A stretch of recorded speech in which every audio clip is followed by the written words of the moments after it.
तो दोस्तों, खेसारी लाल यादव के नए कारनामा को देखने के लिए आप लोगों की इस वीडियो को पूरा अंत तक देखना पड़ेगा। आप लोग ज़रूर देखिएगा, क्योंकि खेसारी लाल यादव का फैंस जानने के लिए काफ़ी उत्सुक भी रहते हैं।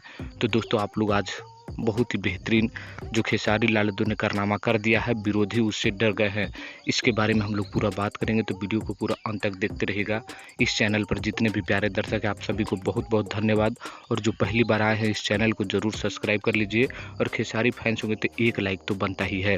दोस्तों, आप लोगों को बता दूं कि खेसारी लाल यादव का एक बहुत ही बेहतरीन गाना कल सुबह 6:30 बजे आप लोगों के बीच अन्नपूर्णा फिल्म यूट्यूब चैनल के माध्यम से आने वाला है, जिसका पोस्टर आप लोग अपने स्क्रीन में देख पा रहे होंगे।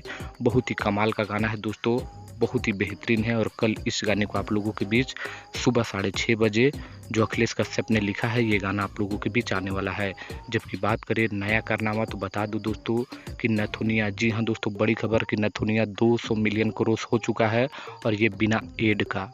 जी हाँ दोस्तों, आप लोगों को पता होगा कि एड से तो बहुत व्यू प्राप्त करते होंगे, लेकिन खेसारी लाल यादव का ये गाना बिना एड का है और ये 200 मिलियन क्रॉस हो चुका है और पूरे इंडिया में 4 नंबर के ट्रेंडिंग पे चल रहा है, यानी टॉप 100 में। तो आप लोगों को ये जानकारी कैसा लगा कमेंट करिएगा। नथुनिया गाने को तो सुन ही लिए होंगे, और कल जो आ रहा है उस गाने को सुनने के लिए इंतजार करिए। तो आज के लिए बस इतना ही था, मिलते हैं नेक्स्ट वीडियो में दोस्तों, तब तक के लिए।